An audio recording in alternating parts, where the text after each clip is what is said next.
Pedro from A&P-REACTS. I'm here today with Neil Starr from Phil Campbell and the Bastard Sons to talk about the upcoming record, We Are the Bastards, out November 13th on Nuclear Blast. How's it going? Yeah, good, man. Nice to see you. How are you?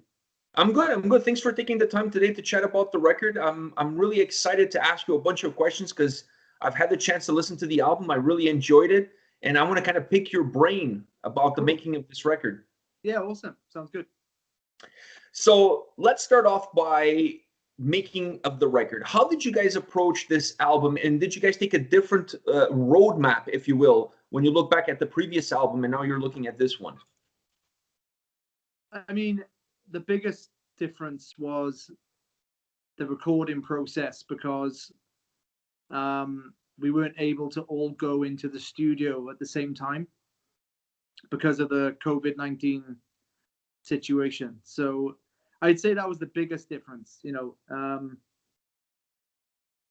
not being able to share, the experience of someone else doing their parts. I missed that, I had to just basically go in and record my vocals. And by that point, I think everybody, bar maybe Phil, had gone in and done their parts. Phil had done some parts already. So I was kind of already hearing the end, whereas normally I would be there from the day one when the drums are being tracked and you hear things gradually getting done. So that was the biggest change. I had to write and put down the lyrics a lot in the house as well because we weren't able to get together as a band at any point since March. So that was kind of cool though, I guess, because it gave me a bit more time to focus on things. I guess if we'd been doing it and still been gigging at the same time, I would have had less time to actually focus on doing my bits. So looking at it from a positive side. Yeah, the silver linings. Yeah. It's hard to find them, but there are a few. Yeah, it's very hard to find them these days. Considering that the recording process was different for you guys this time around because of COVID, was there any lessons that you learned from the previous record that you were still able to put in practice with this album, even considering that the recording process was different? I mean, one thing that was a cool thing going into this album was we'd already released the first album and we'd experimented with a few different styles of songs on that first album. Every song wasn't a fast kind of punk rock song. We had a few slower ones on there, and we'd received some good feedback from fans about those songs. So I guess going into this album, one of the biggest things was knowing that we could do more of that stuff if we wanted to. And it's nice not to have or not to be pigeonholed into one particular style. As a band, it's nice to be able to feel like you can totally do what you want to do. So yeah, I mean, that was one big thing that helped us from the first album, I think. And Todd, our guitarist, actually produced this album as well. I don't know if you know that. So that was another big change from the first album, that we weren't using an external producer this time. So I guess we probably wouldn't have been allowed to do the album if we had gone down another route. I mean, that wasn't the reason why we did it.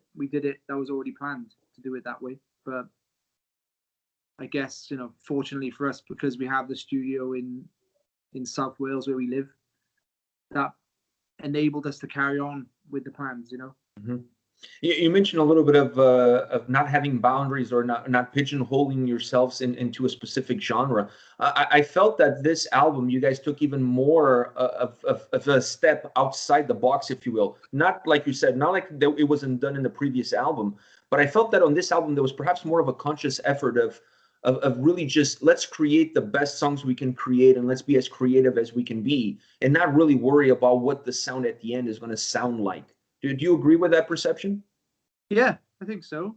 Yeah, I mean, it's nice doing the album with Todd again is another thing, because obviously he's in the band, so he's going to want the best that we can do. That gives us kind of a relaxing thing from the start, that we know is going to be going to be a good job. I mean, Ramesh did an amazing job on the first album, and we always knew that he would do that too. So that's one big thing, is that going with a producer you trust, and that takes a lot of weight off your shoulders. That's one big thing sorted already. And I'm not sure if it was a conscious thing. I don't think at any point anybody sat down and said, let's have a slower song, or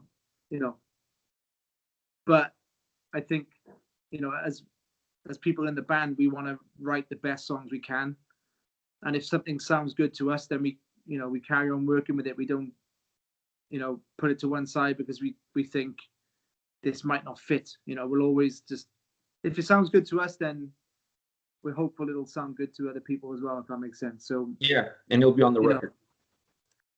Yeah, and like, I guess sometimes you can record a song and it doesn't come out as good as you hoped, and vice versa. Sometimes you record a song and think this probably won't be that good, and then it comes out as one of the best songs. You never know until the end. So I mean, we recorded 13 songs, and I don't think the plan was to do a 13-track album. I think it was maybe meant to be 11 or maybe 12, but there was no song that we felt like we wanted to leave off that we recorded. So everything we wrote this time did actually go on the album, unlike the first album where we did write a few extras that didn't go on the album.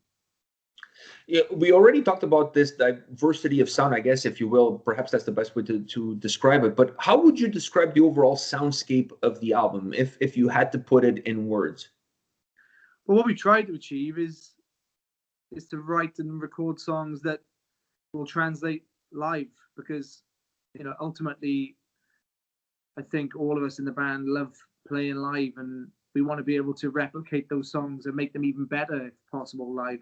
So part of it for us is trying to make sure we don't overcomplicate things for the sake of it, and always thinking at the end of the day we want to be able to play these songs to people that come and see the shows, and not be restricted because we overdone it in the studio. And that's one of the biggest things for us, is making sure that it's a raw enough sound, and an honest, I think honest is probably a good word to use for it, like an honest recording. Because what you get live is that you get two guitars, a bass, vocals, and a drum. That's what you get.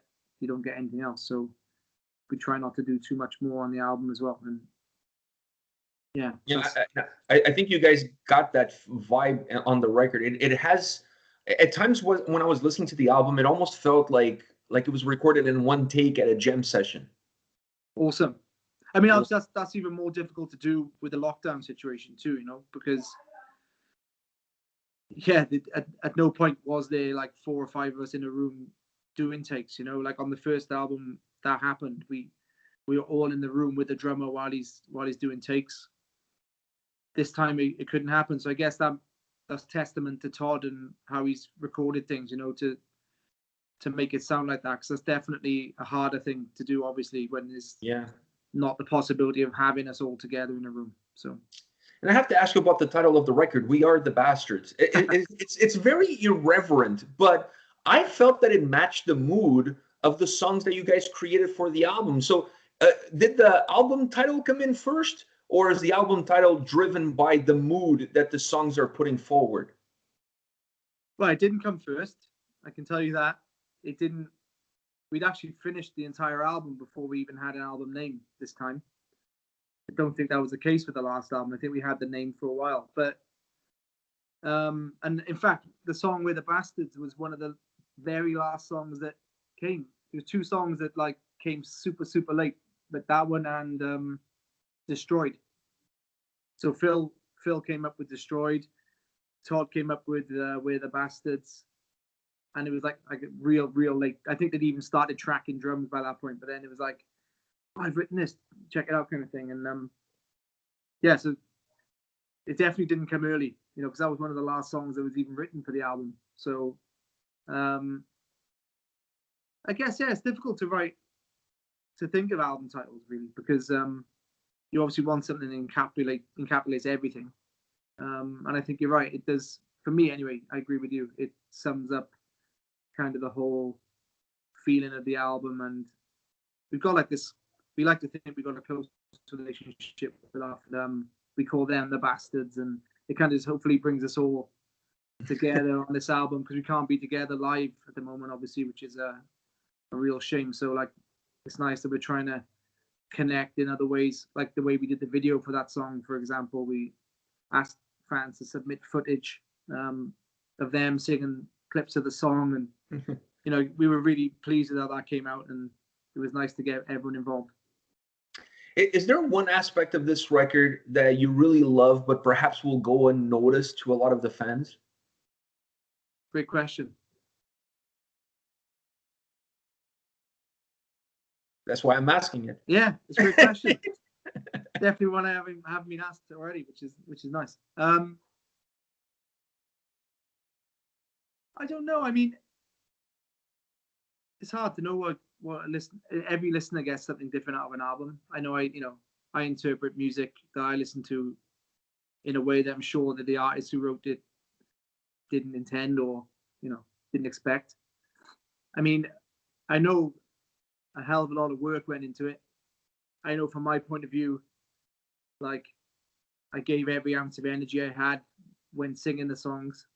So maybe that's something that sometimes, like, people don't think about. Like, you're in a room screaming on a mic for hours and hours and hours just to try and capture the best performance you can of one particular song.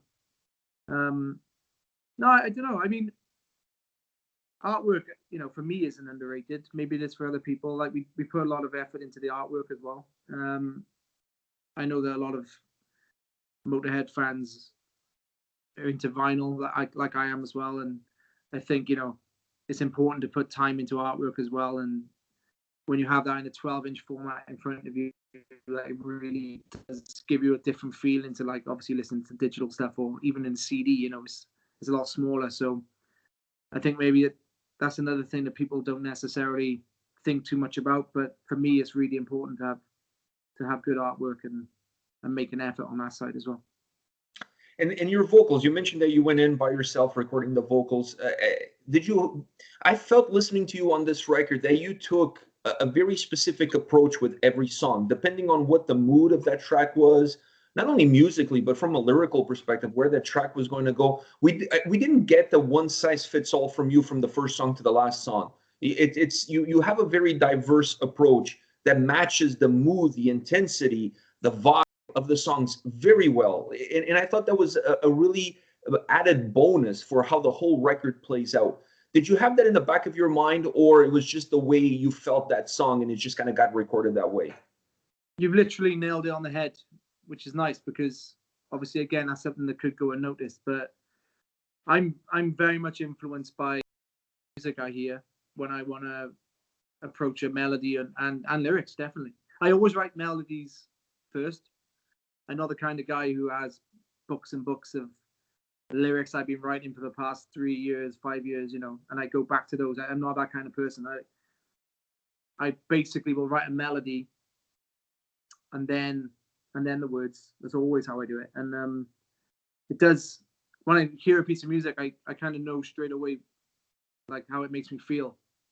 And obviously that then reflects on how I'll write to that song. Like a song like Waves, for example, is a bit more atmospheric, a bit slower, and that just made me feel like I wanted to open up a bit more personally, lyric wise, and probably sing a little bit softer, maybe. I don't know. And then you hear a slamming riff, and it's like, I just want to sing as hard as I can on this one. It just makes me feel pumped, and I'm feeling pumped. So then, the melody is going to be like that, And there's a song called "Hate Machine" on the album, which, like, is a real thumping riff, and like, that just made me want to be really angry when I heard it. I was like, yes, I obviously wasn't going to sing about flowers and pretty sunsets. It's going to be about hate, and it's going to get all my anger out on that song. So yeah, you nailed it, man. That's how it makes me feel listening to it. So then that's how I approach the song in that way, then, with how the music makes me feel. Is there a track on this album that it stands out to you, either on a positive or negative note? Like, either you had a hard time nailing it, or it's a song that it just absolutely stayed with you and will stay with you forever? I love writing Waves. I haven't really sung a lot of personal stuff with Phil Campbell's band, honestly. Like, and that song for me is about a bit of a personal struggle. So I really enjoyed doing that, and yeah, it was kind of a different lyrical approach for me on this with this band. You know, I've done it plenty of times before writing songs, but not so much with Phil's band. So yeah, I love that. I think going through the track order in my head. I mean, Hate Machine, that was a lot of fun to write. There's always, with me, I write really quickly. I find like I'll write 80-90% even of the song really quickly lyrically, and then I'll hit a block. I'm like, I need one line, or I need like 2 lines.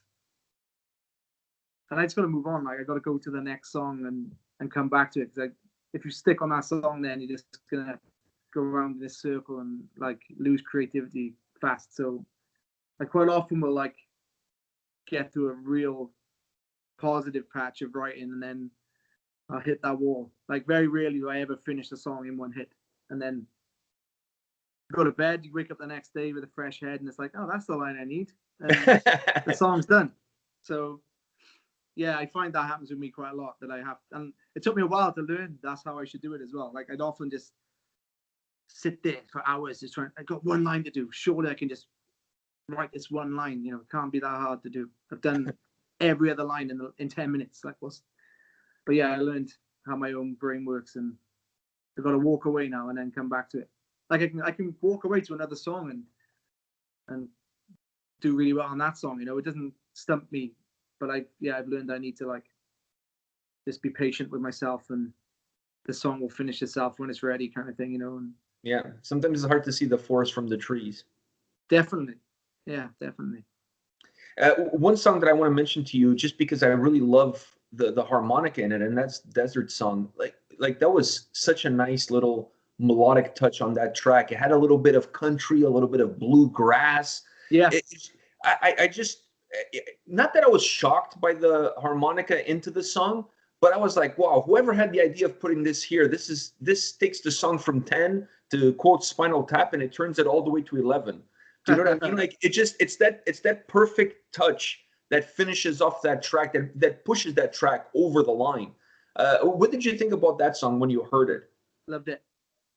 Really loved it. I mean, I wasn't surprised to hear that kind of music coming from the guys, because I know Phil loves blues stuff. The guys, like, they listen to like country stuff. They're quite a diverse. All of us have quite a diverse music taste. It's not just, you know, we love rock, obviously, you know, we love fast punk, and we love all that stuff. But then, you know, we also like a bit of soul, we like a bit of country, and like I said, Phil was really heavily into blues stuff as well. And the boys all listen to the Eagles and bands like that. So I wasn't surprised to hear that kind of track. And I know that Todd specifically like pushed himself to learn how to play harmonica, you know, because I think it's important to him that one of us played it on the album, not just getting someone in, you know. He did it for the first album, actually. He did it with a song called Dark Days. So yeah, he's done it again with that one. And I think that's one of my favorites on the album. Yeah, I really like the depth of sound that song has. It's a song that you could feel the layers in it. You know, you're listening to layers of music being put together. It's just a really interesting track from that perspective. And for you, what's the most rewarding aspect of putting this album together? So there's a few. I mean, at the moment, it's nice because there's something positive to look forward to. There's not much positivity surrounding music right now for musicians and listeners alike, really. You know, we all miss gigging. So it's nice to have something to focus on at the moment. I always kind of it's a kind of a love and hate relationship with releasing an album, because you're very, like, in one part of your brain says, don't worry what people say too much, because everyone's entitled to an opinion. But then on the other hand, you want to hear what people are saying, you know. And if you're going to listen to good stuff, and you're going to be proud of hearing positive reviews, then you got to be prepared to hear negative ones as well, because at the end of the day, you're not going to please everybody. But it's always nice to get messages after you've released an album from people, you know, appreciating the new music. And that's one thing I always really look forward to, a little bit nervously until it's released, is getting people's, you know, reactions to the songs. And it's always a nice little sort of teaser into it, doing these interviews with you guys, you know, because you guys get to hear the album before anyone else. And we've had some nice comments. Obviously, you know, people could hate it, who knows, but the comments we've been told have been nice so far. Yeah, and that's one thing I was going to ask you is, who do you value the most as far as those positive and negative comments? Like you value your peers when they have either a positive or negative, or fans, or it's equal to you. You kind of like try to walk that fine line and be balanced with your approach. I think personally, I respect as many opinions as I can. Like, I wouldn't value a fellow musician's opinion more than a fan's. At the end of the day, you know, music is there to be enjoyed, and music fans are some of the, you know, worthwhile critics, I think, because they spend, you know, a hardcore music fan spends more time listening to music than most musicians do, probably, you know. And so yeah, I respect as many opinions as possible, but like I say, you've got to be prepared that not everyone's going to like it, because you can't just, you know, if it's a negative review, for example, it's quite human nature, I suppose, to like want to attack that person, and, you know, but like, they don't know what they're talking about, you know, that kind of. Yeah, exactly. But at the end of the day, you know, everyone's got an opinion, and that's fair enough. But yeah, I kind of try and stay away from reading too much, honestly, with reviews, because it can, as much as a good review picks you up, like a bad review can really kick you in the nuts. You know, I can totally see that. I think it's fans. The answer to your question, sorry, is, I guess ultimately the fans is who I respect the opinion of, because, you know, they're the ones who make being a musician even possible. You know, without people going out and listening to the music and sharing the music and buying merch and all that stuff, like, we don't exist. Simple as that. So, you know, if we put out an album and our fan base goes quiet, we know we've not done well. But yeah, if we get great comments and people still come to the shows when they can happen, then, you know, we're over the moon with that. Yeah, you're on the right track. One last question for you. With the album just around the corner, really just around the corner, November 13th, Friday, November 13th. I mean, you guys couldn't have picked a day. AC/DC releasing as well, same day. Yeah, it's kind of crazy that all the stars aligned for Friday, November 13th during a pandemic. Yeah. And we are all the bastards right now. At least we're all feeling a little bit bastardized by what's happening in the world. So, considering all of that, what are your expectations for this record? What would be the perfect release day for you? For everyone to get this stuff on time, because you never know. Like, that's always annoying when you like read comments saying, I ordered my vinyl 3 months ago and it still hasn't arrived, and that's frustrating, you know, for people, because they've been kind enough to give their money up way in advance to support the band, and then they don't get it on time. So more than ever, with delays in everything, I hope that people get their physical products on time. I hope that just everyone enjoys it, and more than anything, I hope that like we can just get back to gigging, you know, and playing these songs live. Like, this will sound stupid, we haven't as a band played these songs live together with all 5 of us in a room, because I wrote my lyrics after the music was written. So, you know, there can't be too many albums that have been recorded like that where the band haven't actually played them live together before it's been released. It's bonkers. Yeah, there's definitely a little bit. I think there's going to be a lot more of that going forward, considering everything that is happening. So, and maybe this will help you guys for the future album, because there's always lessons to be learned. There's always that silver lining that you can take from any bad experience and then turn it down the line into a positive. But Definitely. Neil, I want to thank you for your time today. I really appreciate it. Best of luck with the release. We Are the Bastards, out November 13th, Friday, November 13th, Yeah. on Nuclear Blast. Go pick it up. It's a great record. Thank you for your time. No, I really appreciate you taking the time to talk to me, man. Thank you. Enjoy the rest of your day. Have a You great too. Stay weekend. safe. Nice one, man.